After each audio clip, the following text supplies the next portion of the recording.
আমাদের গ্রিটিংস কার্ডের জন্য আমাদের এনভেলপ তৈরি করতে হবে, এবং দানিয়েলদা যখন কার্ড দিবে তখন এরকম কোনো এনভেলপ থাকবে না, কিন্তু আমি চাচ্ছি যেন আমরা এনভেলপটা নিজেরা তৈরি করি যাতে আমাদের একটু খরচটা কম হয়। তো এনভেলপটার সাইজ হবে ঠিক এরকম, এখানে যেমন দেখা যাচ্ছে, অর্থাৎ কার্ড থেকে খুব বেশি বড় না, খুব বেশি ছোট না। খুব বেশি বড় বা ছোট যদি হয় তাহলে আমাদের পক্ষে বিক্রি করা সম্ভব না, তবে সামান্য একটু বড়, সামান্য একটু সাইজে সামান্য একটু থাকবে, অর্থাৎ কার্ডের জন্য পারফেক্ট সাইজ হতে হবে। এখন আসা যাক কালার কিরকম হবে এই গ্রিটিংস কার্ডের এনভেলপের জন্য। কালারটা এরকম হতে পারে, এটা হচ্ছে সিলভার কালার অথবা কি বলে মানে রূপালী কালার অথবা ছাই কালার বা ধূসর কালার, এরকম হতে পারে। ডিজাইন কেমন হবে, এখানে দুইটা ডিজাইন আছে আমার কাছে, একটা ডিজাইন আর একটা ডিজাইন।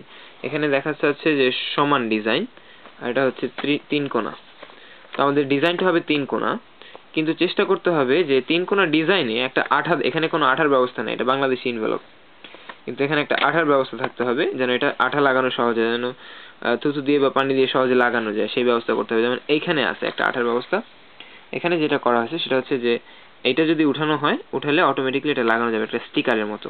তো এই জাতীয় কিছু যদি করা যায় তাহলে ভালো হবে। তো আমাদের এনভেলপ রূপালী কালারের হতে হবে, ডিজাইনটা হতে হবে এইরকম, এবং সাইজ হতে হবে কার্ডের জন্য উপযুক্ত সাইজ, অতিরিক্ত বড় না বা অতিরিক্ত ছোট না, ঠিক যেমন এখানে আমরা সাইজটা দেখাইছি সেরকম আর কি। তো আশা করি তোমরা কার্ড বানাতে পারবে। ধন্যবাদ।